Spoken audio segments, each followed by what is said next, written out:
Media recognition from Bloomberg, Reuters, recycling trade publications. Patented process for 100% recovery of critical metals, including cobalt, lithium, nickel, manganese, aluminum. American Manganese is focused on recycling lithium-ion batteries for electric vehicles. American Manganese trades on the TSX Venture, AMY, the US, AMYZF, and Frankfurt 2AM. For more information, visit AmericanManganeseInc.com or phone me, Larry Ray, at 778-574-4444. You're listening to HowStreet.com radio, available online at TalkDigitalNetwork.com. Welcome to HowStreet.com radio, the online source for market opinions. Here is Jim Goddard. My guest is Mark Leibovit, editor and publisher of the Leibovit VR newsletters, also known as VRTrader.com. Welcome back to the show, Mark. Glad to be here. Thanks for having me. Mark, do we have a special offer for our listeners? Let's do it. 2021 half off, 2021 HALFOFF. You go to VRTrader.com. That's Victor Robert VRTrader, TRADER.com. And any newsletter you select, any time frame, you get 50% off. VRTrader.com. And again, 2021 half off. Also, I want to make the same disclosure that I normally make, that I'm not a financial advisor, nor do I provide financial advice. We have an educational service, and we've been doing it for 40 years. The nickel market, it melted down. The London Metals Exchange shut down nickel trading. They opened back up, and it looks like the shenanigans are on again. And I guess shenanigans, what else would you expect on St. Patrick's Day? Good tie-in. Well, listen, the shenanigans in all the futures markets, and that's been going on for decades. So we've seen it in the COMEX in New York, suppression of prices in gold and silver, contracts that are being sold where there's no delivery of the metal behind the contract, just paper money going back and forth. And so the actions in the London Metal Exchange and nickel don't surprise me at all. Of course, we saw the same shenanigans with crude oil back in March of 2020 when it went negative $30 or $40 a barrel, which was unprecedented. So it's the Wild West in the futures markets, Jim. Anything is possible. Mm-hmm. Now, if they're manipulating nickel, can we expect, or should we anticipate the same thing could happen to gold or silver? They just shut down trading and you're stuck with a loss. Listen, they've been manipulating gold and silver for decades, and there's a group that I refer to on these broadcasts, GATA, GATA.org, and they've been doing, it's got to be 2 or possibly 3 decades of research on the manipulation in the metals markets by governments, by the exchanges themselves. If that didn't exist, gold would probably be thousands of dollars higher than it is right now. So the manipulation has been an ongoing event. Governments don't want to see high-priced gold and silver. It discredits them. So no surprise here at all. So the question is, at some point, will this nonsense stop, and will we truly have free markets? So we'll just have to wait. Now, are we going to see copper face the same kind of thing as nickel? Honestly, I'm surprised copper hasn't already, experienced that. We saw a big surge in palladium, as you know, in the last couple of years, and lithium has been taking off. It was an opportunity to make some money. The players are there to do it, but the reality is there has been real demand for, the lithium and the palladium and the platinum and the nickel and copper, as you just mentioned. And there's shortages around, delivery issues, and the push and speculation for the electric vehicle, which, I think is premature. It's going to take years to anywhere reach the standards and amount of production that the environmentalists are seeking. But in any event, it's a function of demand at the moment, or perceived demand. Now, it doesn't mean we can't blow off here for a while, and then we go into a deflationary spiral electric environment with cars, and that's a long time frame where a lot of things could happen. So we could get a big surge here, everybody's excited, and then we get, a quiet period, and the sellers show up, and we go into a bear market for a while. So it's not a straight-up event, for the next 20 years by any stretch. So we got to be prepared for volatility, as you just saw in nickel, and just recently we saw in gold too. Gold surged, essentially made a double top against the high back in 2020. So and then it collapsed. Now it's trying to come back again. So there's a little expression: when you see a double top, you sell a double top. And there was a prediction by a good friend of mine, Terry Laundrie, which I've put in my newsletter for the last actually 10 years or so. He passed away, but he created this technique called the Magic T. I knew him very well from the 1970s, and he had predicted in 2000 that you would see the ultimate high in gold in 2020, 20 years later, and so far that high has held. And even though we surged here the last few weeks, look what gold did. I mean, it got up there, sort of kissed the high, and it just fell back. So, he'll be proven wrong if we really break through that level, and then I guess that still could and should happen based on the fundamentals we're seeing. But, it just shows you there's one direction in these markets, and you got to be prepared for it. So, actually, when gold surged up there in our VR Trader and our Platinum service, we said take profits in the gold and silver because it looked like, as I mentioned, a double top came in, and now they're trying to come back. So let's see if that's going to unfold here as the fundamentals are sort of indicating we should. But these markets are wild. You got to just be prepared for the volatility. Mm-hmm. And getting back to EVs too, there's about 300 pounds of copper in a typical electrical car. And if you made something like a pickup or, say, a semi or a semi-trailer, depending on how you want to say it in Canada or the U.S., either a semi or a semi, imagine how much copper in that. In fact, your old vehicle might be worth more as scrap copper than it would be as a car. I know, it's amazing. Those who've collected copper pennies over the years are finally getting some reward, huh? For collecting them for all these years. Yep. That's true. That's true. I know. I just poured it into the big change machine at the local grocery store.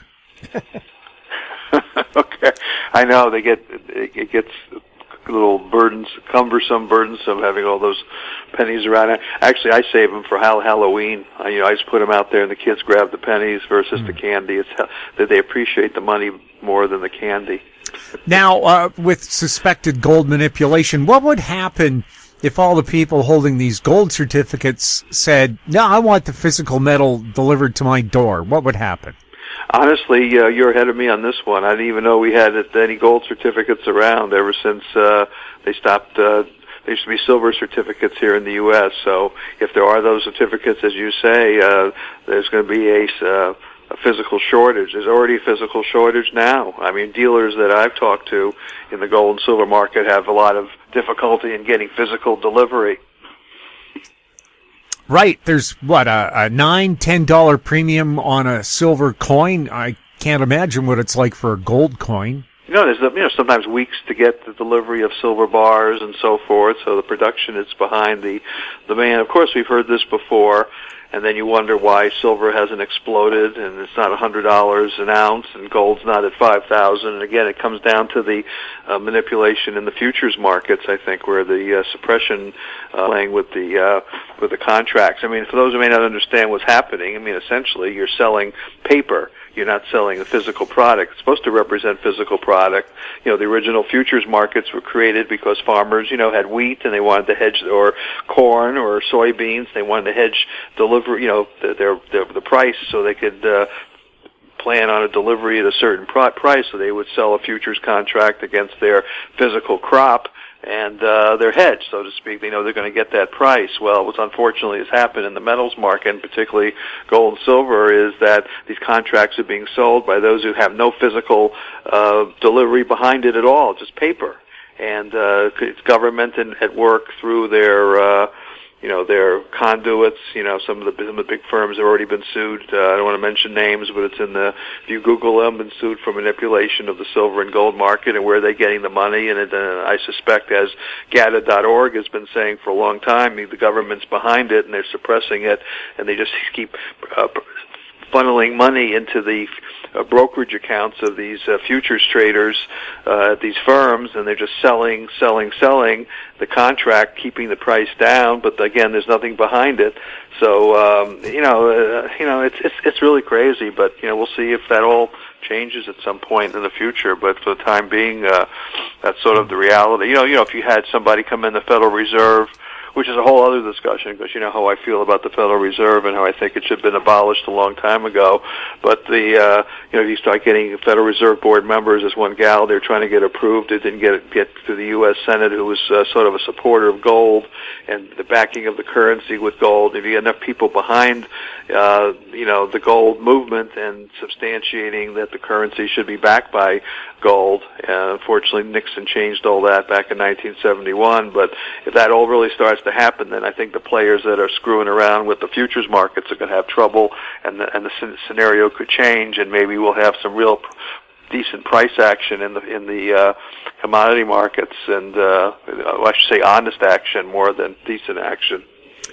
Do you recall when Germany asked for their gold back recently from the U.S., which was supposed to be the 60s and 70s, which is one of the reasons Nixon took us off the gold standard back then. You know, people had realized that there really wasn't the physical supply there, start demanding the physical for whatever amount was left, and the whole, you mentioned Fort Knox. I mean, there's a whole stories and research on this. The gold's probably not there. It probably hasn't been there for generations. It was either, sold off to pay for secret government programs or given to some foreign government or whatever. But, any tours that they've shown of Fort Knox, they go into one little locker of supposedly hundreds of lockers, and you really don't know what's in there. I suspect the gold's not there and hasn't been there for a long time. Yeah, Ed Steer, friend of the show, pointed out the last audit of Fort Knox was in 1953. Right. So, if they're playing with the futures contracts and they're leasing gold out, sometimes we hear stories through the Gather.org people that, they have multiple leases on the same bar of gold, and you don't even know where the real gold is compared to where the lease is and the pricing of it. It's really crazy, the whole thing. I really don't know. I mean, this is why I've been more of a trader in the gold and silver market rather than being like the long-term, buy and hold forever. Though I admit I have a few coins sitting in the vault. I mean, the volatility we've seen. I mean, I wouldn't be surprised gold goes back to $1,000 an ounce or under, even in the same scenario that ultimately carries it to 3,000 or 4,000. It could have that type of volatility. We could run into a deflationary period here, and suddenly gold collapses, and really surprises many who are the staunch gold bugs, but I suspect if that happens, it's probably triggered by the government. We'll have more with Mark Leibovit right after this. Don't miss out. Stay informed. Receive the HowStreet.com weekly recap with thought-provoking podcasts, radio, and articles delivered to your inbox. Sign up for the HowStreet.com weekly recap on our homepage at HowStreet.com. Welcome back. We're speaking with Mark Leibovit. Mark, Russia and Ukraine are among the world's largest grain producers. Any trading on that on the commodities market? Well, we've been long, for several months, the ETFs for soybeans, corn, wheat, and so forth, and we've been predicting I don't have a crystal ball per se by any chance, but I've been predicting more inflationary pressures on the commodities, potential shortages. Of course, I have attributed a lot of this to the risk of geocosmic events. The volcano that went off, a few weeks ago. The Earth is changing. There's very little discussion about it, but there's super volcano goes off somewhere, one of the large ones, and suddenly we've got a dust or cloud cover around the planet that increases decreases the temperature, blocks the sunlight, and suddenly the crops are not growing. And so whether these prices are anticipation of that or just shortages, now we're hearing that certain fertilizers aren't available and so forth and so what. But the market's been saying for a while. I mean, we didn't know that Ukraine was going to be invaded. We didn't know all these things when we talked about this several months ago about being long the commodity markets. I just think it's a question of cyclical patterns and some of the geocosmic stuff that I was concerned about. So I don't know. I think there's more risk ahead for food shortages and higher prices. Unfortunately, I hope I'm wrong. I mean, that could lead to a lot of civil unrest and so forth. As we can see, prices are going up for food everywhere. Of course, we see it in crude oil and gasoline and everything, but we've seen it definitely in the commodities. Food is just getting more and more expensive, so that's going to hurt a lot of people. And the charts don't say that we've topped out yet. So let's you got to be prepared for the higher prices. So that I guess we're sticking with that bullish scenario for now until we see a change that says it's over. Yes, another friend of the show, Eric Haddock from InsideTrackTrading.com, who follows cycles on a number of different levels. And he said the war cycle he said this several years ago, I expect the 80-year war cycle to peak in 2022. He looks bang on. Well, let's hope it. Let's hope Eric's right. He's a smart guy, and it ends this year. What's going on is very dangerous for the world, and we get into all kinds of discussions you hear about some of the numbskulls that are in charge who are making some pretty dumb decisions along the way. I mean, I know that this whole thing could have been avoided with Ukraine if people listened to what Putin was saying for the last 5 years, that he didn't want, NATO bordering his country with nuclear weapons sitting right across the street. I mean, for the same reason the U.S. got excited about Cuba back in 1962, and we had that big confrontation with Nikita Khrushchev because we didn't like the idea that there were, missiles in Cuba just 90 miles offshore from us. So, we were in the same excited, aggravated position as Putin is with NATO, and if we just, sat down to discuss this, and maybe we could have avoided all this. He's just trying to protect his country. Now, with the supply chain, I understand China's locking down cities again due to COVID fears, and China manufactures just about everything the world needs, it turns out. What's that going to do to our supply chains?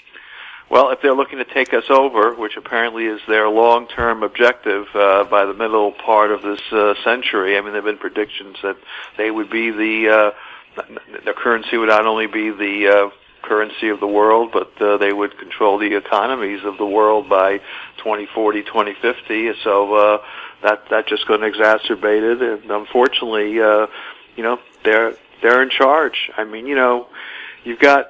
I don't know how to say this. I mean, I don't like the idea that you have one ruler in power forever per se, but President Xi, he's apparently in for life, and he's going to execute his game plan, unlike here in the U.S. where you have a Donald Trump, in, and then you got Biden in, and then you got somebody else in. There's no stability in planning, and we flip-flop like flounders, being, thrown on the deck from the sea. We just don't have any consistent policy. They have a consistent plan, long-term plan to essentially take over the world economically, and it seems to be playing into their hands. So, we do dumb things like, curtail crude oil production and don't become self-sufficient, and, we start shutting down industries that we need to, keep our country alive and going, and like the energy industry, and China, I don't know what their plans are. I mean, I don't think they're